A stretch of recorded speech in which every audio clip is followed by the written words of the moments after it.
Hey guys, Romie here. So of course, please like, comment, subscribe. This is Real Housewives of Atlanta, Season 9, episode, what episode is this, guys? 18? Is it? Yep, 18. Baby Nubs and Breakups. So the episode starts off with Noelle. She's practicing, of course, for Cynthia because it's time for the cargo fashion show, runway show event. And, you know, Noelle, she's getting her practice in. Everything's looking good. Now, Sheree, she comes in with Cairo, and the thing is, this is Cairo's first official fashion show. He's done photo shoots, so when he does his initial walk, it's just like okay, cool, but we're gonna need some practice, which is fine again because this is his first thing, so not expecting perfection. The issue is Sheree is asking as far as compensation, now the thing is, it's not that Sheree's asking necessarily the wrong things. It's just that I thought it was kind of previously discussed without fully saying that this isn't going to be this won't be a paid situation. This is more so to get his face and brand out there more than anything else. Versus, alright, this is his first official shoot, he has to wear this, he has to do that. No, that's not what this is about. So when you're talking about money and all of that, it kind of comes off a certain way because Cynthia's saying, yeah, he's getting some of the merchandise, which a lot of the people aren't getting the merchandise, so they have him go put on the bag and getting acclimated with that. They're like, and Cal, who is Cynthia's, partner in this, was saying how, yeah, that was alright. It was a little stiff, no, but we're cool. Definitely can work on it, no problems. Mind you, now we have, why would Porsha do, this isn't even funny. So Porsha, she's trying to do this baby nub thing, and Phaedra isn't having it. Phaedra's trying to pretend like, oh no, I'm sorry, I can't hear you. I don't know what's going on, because Porsha wants to make sure that regardless of what happens with her and her relationship, that her baby's taken care of, that everything's good. But when you really think about the baby nub thing, that's in Porsha's best interest, not necessarily in Phaedra's best interest. And they briefly discuss, what was going on with Kenya and all of them, but that's not the main focal point, since we know that that Phaedra was wrong. Oh yeah, please like, comment, subscribe if I didn't already say so. My name's Romie. So we're gonna skip past that because I want to get to what was really important. Kenya's cousin, she comes there and she's there to kind of be the friend that Kenya needs right now, since Kenya doesn't have too many of them, even though she keeps calling people who she's just really starting to get a friendship with friends, which is part of the problem. Now, she talks about how her and Phaedra, they're on the outs, and her cousin's trying to figure out how is that possible since you guys are actually working things out. Yes, working things out, but unfortunately, that didn't go too well. That didn't end up the way that she thought it would. And now we're dealing with this mess of Phaedra's kind of call her harlot. Phaedra's trying to, yes, we know that Kenya was a part of the whole mess with Apollo and that she was flirting with Apollo. We acknowledge that because it did happen. But, if you're going to go and say that was in the past and because Apollo was the main culprit in all of it, then that's what we're supposed to focus on.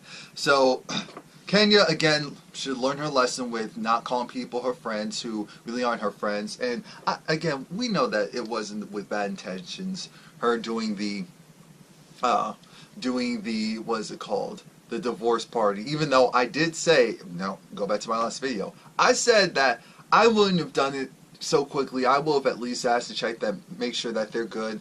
Because that's a really touchy area. It's a really touchy area, but she did not deserve how Phaedra responded to her. The other portion of that is her issues with Matt. She's still talking about how Matt's still a good guy and that she wants to go and just talk with him to kind of clear the air and let bygones be bygones, because at the end of the day, at least for them, they were good. They were good for each other. So why just go and leave things on a sour note when they could go and make things better, work things out? Again, I do agree to a certain extent. Candy goes over to Mama Joyce's house, but the old lady gang is there, so Aunt Bertha and what's the other one? And all three of her aunts are there. And of course she has Ace, so they're just of course taking turns with Ace. So cute. Todd is working on the, on the restaurant, and they're going to do a private opening for her friends her friends, mind you with that word again, her friends, so that they could at least go and see the restaurant. Now, it's funny because Mama Joyce, of course, wants to know. That food did look good, even though I can't eat any of that. Mama Joyce wants to know, so what's going on with Phaedra? What's going on with Phaedra? And the divorce. Well, apparently, Porsha let it be known to us that the divorce is supposed to be finalized. Apollo didn't call us, or at least Todd, to let us know that, so I don't know what's going on there. And, there was a falling out with Phaedra and Kenya, but that's not the main focus. Todd comes over, because Todd, again, he was working at the restaurant. Mind you, the styrofoam trays that they had to eat off of, that reminded me of school/the church.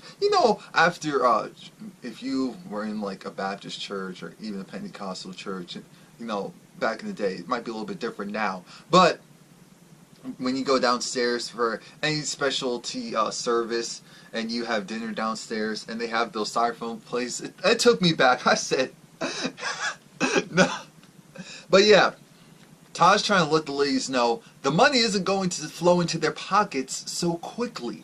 They have to first make the money, and a restaurant, the first couple of years, you're not really making much of anything with all the costs that you just exerted out. And they're just like, but we want our money. And it's like, yeah, we'll see about that. So we have all that going on, and again, I'm glad to see that things are progressing with that. It's always good business-wise to see that, and that's what we really want to see, regardless. Well, at least us. I don't know about everyone else. Phaedra came over to Cynthia's new house. Now, mind you, Phaedra hasn't been over to Cynthia's house, a house that Cynthia's owned, in 6 years. Yes, essentially when Cynthia first got on the show, when Phaedra was pregnant. So when Cynthia and Phaedra both got on the show, that was the last time, first and last time, that happened. Now Phaedra, I don't know what happened. She dressed like, okay, I'm going to my friend's house, so I'm wearing some jeans, but just in case I go into, it's a lake house, so just in case I want to get in the water, I have my bathing suit under there. That would have been cool if it was something a little different. I said, Phaedra looks good. I'm upset that she wore that, because it's just a little too tight. It wasn't the complimentary tight, it was the tight. And I'm like, Phaedra has those outfits where she looks really good, so I'm upset that she put on this one. Now, I don't know what drink that was that Cynthia gave her, but Phaedra surely enjoyed it. She downed it. Now, the whole premise of their conversation is, of course, Phaedra wanted to talk to Cynthia since Cynthia has gone through a divorce herself and, understands that how painful it is. And Cynthia had to let Phaedra know, Phaedra, you don't really tell us anything, so how are we supposed to know what's going on with you? And Phaedra said, yes, I'm messy and I want to be aware of what's going on with everyone else, but when it comes to me, I don't divulge my personal feelings or my truths or my situations. And so, yeah, I understand that you guys don't know what's going on since I don't say it, but I just felt a certain way because I didn't think that was right for her to go and throw this divorce party, and it was celebrating the end of a marriage and the breaking up of a family. And the thing is, I get it. I get it. You didn't feel like it was something to celebrate, especially what's going on with you and Apollo. Cynthia felt the same way. So she was just like, you know what? It was just, what was it, penis themed, and so that's what it was all about. Supposed to be joking, supposed to be fun, lighthearted, and you could have just let her know. But your friend Porsha, she went, that Porsha, I don't know what's going on over there with your friend. It's like, yeah, I know. She went and had to tell us about the fact that you're divorced. So, is it finalized? Is it finalized? So it's like, yeah, oh yeah, she said that. Oh, she said that, did she? Oh, okay. So the text message was fine because I didn't feel like it was that bad. I said, Phaedra, how did you not think that the text message was... So you were okay with Porsha saying that because you didn't think it was that bad. And she was like, well, considering what I could have said, it wasn't that bad. And Cynthia called and she was like, oh, yeah, no. But no, really, my friend, Kenya, she didn't mean any harm by it. She didn't mean any harm towards your family. So I don't know what's going on with you or that whole situation, because it was pretty messed up how you went at her. Again, I understand the whole divorce concept, but she had no ill will or malicious intent. And my thing with Phaedra again is, you accepted this woman, even though she did go and flirt with your husband, even though she did argue with you and kind of antagonize you about your marriage. And so that's fine, but now for you to go and throw it back in her face after you said you were okay? Who does that? Who does that? That's why I want to know. Who does that? And that's why I said you can't be calling people your friends. They are acquaintances at most of the time. Most of the time, they're just acquaintances. Now, so we're going to get past that. And, you know, it's hard. We know the divorce is finalized, but somehow what I'm hearing, Apollo still contested it. So in the real world, it wasn't 100% done yet. Said, you know what? This is a mess. This is a mess. Speaking of mess, now we get to the crux of this foolishness. Todd comes back home. So Porsha's Todd comes home. Of course, he's all over her, and Porsha appreciates that. But she's sitting down, and Porsha's looking really. Porsha always looks good, but Porsha looks really good. And I said, oh no, this is a trick. This is a trick. This is the baby nub. The baby nub. Todd, run! So Porsha decides she wants to go and whip out this baby nub, and Todd said, he was just like, because Todd's a little goofy. Goofy in a good way, because Porsha needs someone who can have fun and be silly. So that's why I said, you know what, this is actually a good relationship. Even though they're in two different stages of their life. Porsha gives him this baby nub. He says, wait a minute, this can't be real. And he's still laughing, because it's like, nah, why would you give me something like that? Nah. Oh, I'm like, okay, read it. We'll see how long you stay laughing. So he goes and starts to read it, and there are a million and one stipulations. There was a stipulation. There was a social media stipulation, so that if Porsha's child, if Porsha wants to go and put her child on Instagram, promote herself with her child, you know, out in media circuits, that she'd be able to 50-50 split for, it was like up to 30% of her baby daddy's, the father of her child's income, 50% split between all expenses. If she wants to leave the country, she can do so without his consent. Now I said, now wait a minute, you want a sperm donor? That's all you really want, and that's what you told us.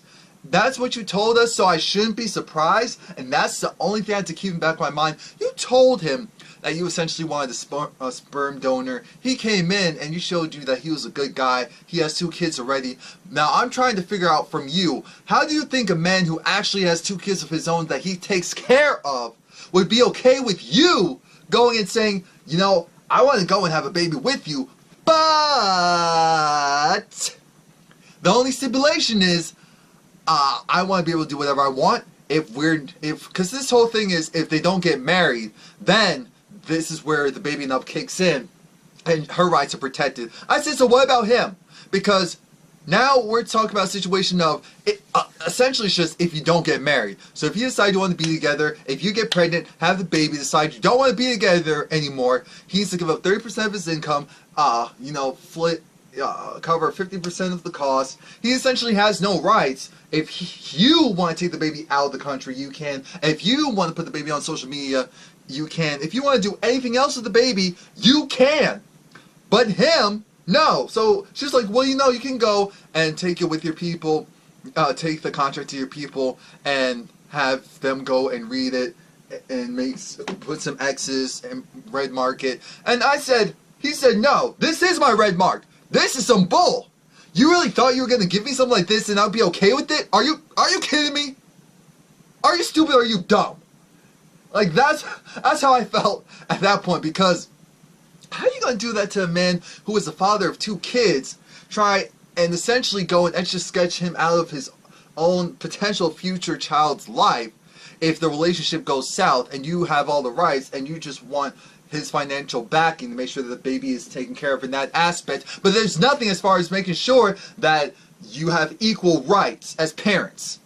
So I'm glad he took that contract, gave it to her, and said, you know what, we don't want to go and start messing around with this BS. Come back with me. But if this is the stipulation, I guess we can't have sex until I sign something like this. I guess I can't stay here until I sign something like this. So he took his bags and he left. And Porsha was upset. Porsha was talking about how, you know, this man, he understands where I'm coming from. He understands my feeling toward all of this. So if he wants to go and be with me, this is what he has to do.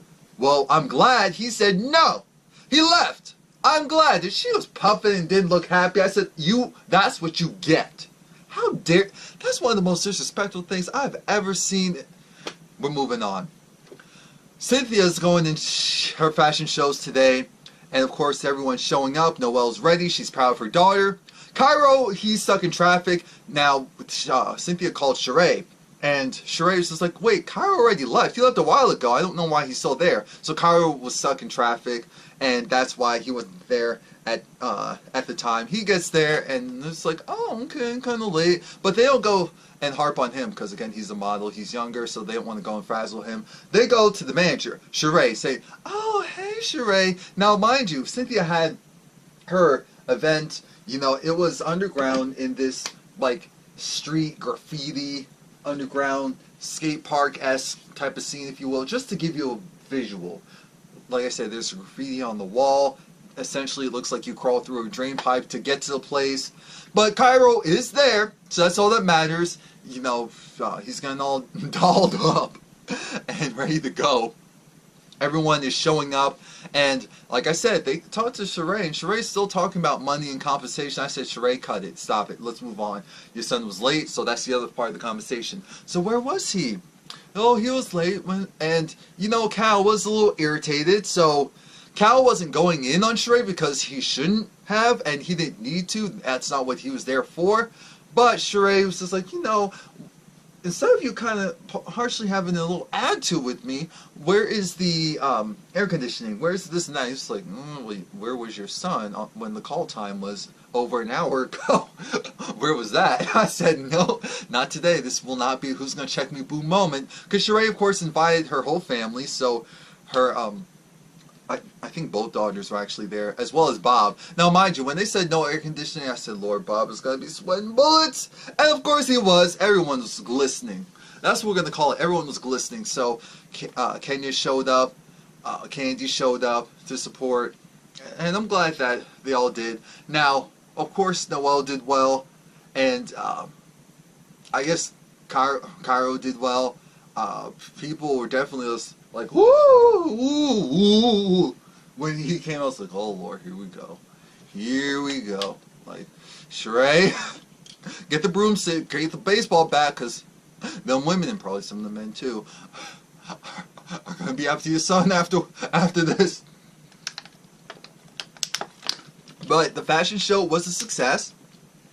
And, of course, you know, shout out to Cynthia because this is her event. It went off without a hitch. No one acted a fool at the event. No one acted a fool at the event. No one acted a fool at the event. I felt like I had to say it 3 times because that's always a blessing.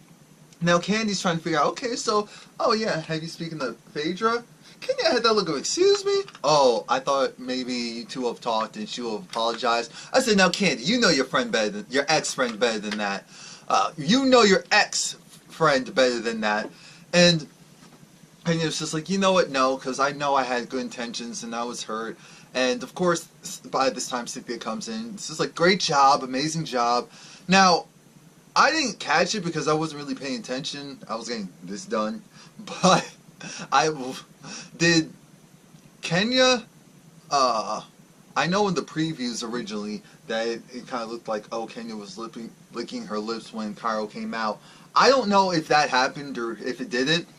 So if it did, just leave a comment below. We're going to move on to Phaedra. Phaedra invites Johnny. Johnny was the ex-employee of Candy. Now, Johnny is suing Candy, but of course Phaedra doesn't want to get involved with this, so she licensed it out to another attorney. But she said, you know what, I don't want any parts of this, but I'll be fully involved with it since I know Johnny came to me, so I have to do, as a civil servant, I have to go and make sure that he is represented by the best. And here's his claim. His claim is that the restaurant idea was his idea. He wanted Candy to come in as a silent partner, and she agreed to it, even though I'm thinking that doesn't make any sense. Why would Candy go and become a silent partner and something like that? Actually, it does, where she doesn't have to do much and she could recoup some money and costs and tax purposes. Yeah, why not? Never mind. But she said 8 months later, she came back to him and said, oh, Todd and I are going to open up a restaurant, and it was the same concept. And apparently there was writing, not with a contract saying that she would go and invest, but I guess his ideas. So, you know, there could be a lawsuit if that's proven that it wasn't just something loosely based. But I'm thinking, how's the old lady gang, how could Johnny do the old lady gang? Unless it was just the general look of the restaurant, even though anyone could kind of come up with that. So I'm like, this story, But then, now he wants to add in the fact that he was also involved in the mother's love all the way through, and Candy didn't, you know, give him the proper recognition. But I'm thinking, didn't you get a paycheck? I know you got paid. You got a paycheck of sorts. Now, if you're saying you didn't get the full amount that you were supposed to, I can tell you why that didn't happen, because the mother's love ended up in shambles. It ended up dead. Buried. It did not work. So that's why you didn't get the money you thought you were going to get, if that was the case. If you were completely etched to sketch out of it, because I know she contracted your services out, so was that just for the wedding, or was that also for her mother's love? But of course, this Phaedra's like, ooh, this information, this is interesting. This is said, you know what, Phaedra, for someone who's impartial and you're just here to show moral support, it's not sounding like it at this point. So after that, Phaedra, you know, asked him to leave. It's like, okay, we're done. It's like, do you think we have a case? He might, if he has evidence. I said, oh Lord, we're really gonna do this? I guess so. Kenya, she's going, and it's one of her dog's birthday parties. Birthday. And this is where Matt comes. I kind of forgot that Matt was the one who went and got her the dogs. I forgot about that. So Matt's the father of the dogs. So it's like, oh, cute. This is so cute. Now, Matt wants to talk about his relationship with Kenya. Kenya doesn't. So she's like, no, I need a moment. I'm leaving. She walks out. Matt said, nah, I'm following you because you're not doing this to me today. And, of course, the dogs were like, boop, boop. I said, oh, Lord, here we go. And clearly, this was like in a strip mall because the camera crew had to go and readjust because they didn't expect all of this to happen. And Kenya, you know, Matt, he's upset. He's borderline crying. She's like, why are you doing this to me? You're always playing with me and playing with my emotions. Kenya, didn't we just have sex in my car last week because you wanted to? And she's like, Matt, now stop it. Now don't do that. I said, what, don't tell the truth? Don't tell the truth? And Matt's just upset that she's not owning up to her parts of the issues in the relationship. And Kenya's just like, I'm sorry that I wasn't good to you. Because when Kenya was talking to her, her cousin, she was saying, you know, she had some fault in that the way how she was handling things didn't help with Matt.